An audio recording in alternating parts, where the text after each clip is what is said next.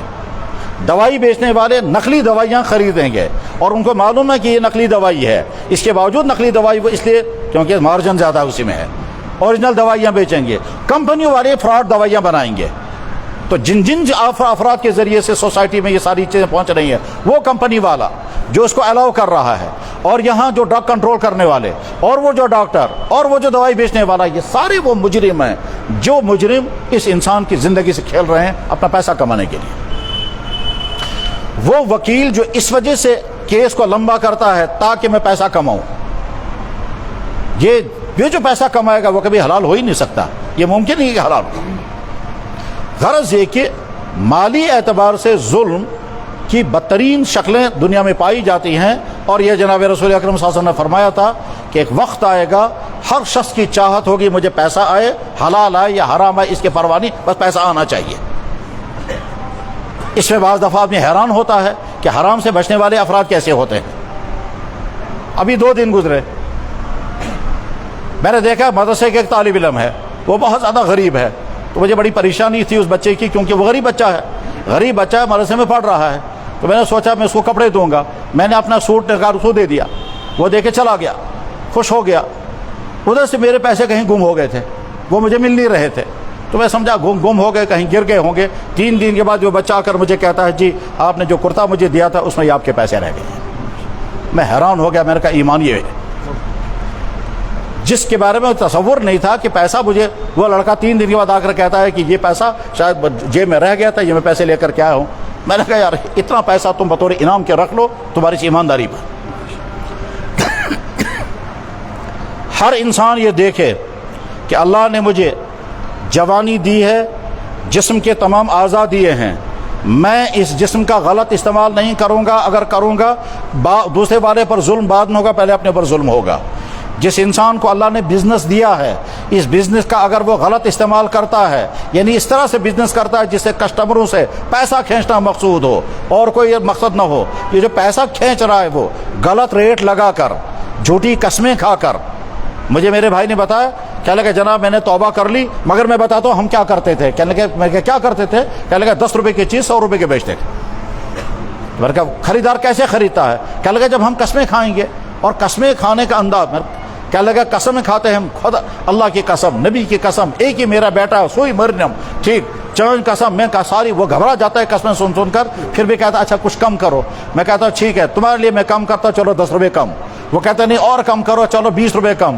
اب وہ خوش ہو گیا کہ میں نے 20 روپے کم کرائے، اور میں خوش ہو گیا کہ میں نے اس سے 60 روپے کما لیے، کیونکہ 70 روپے کما لیے میں نے، 10 کی چیز 80 روپے میں بیچی، وہ خوش ہے کہ میں نے کم کرا لیا، اور میں خوش ہوں میں نے 70 کما لیا۔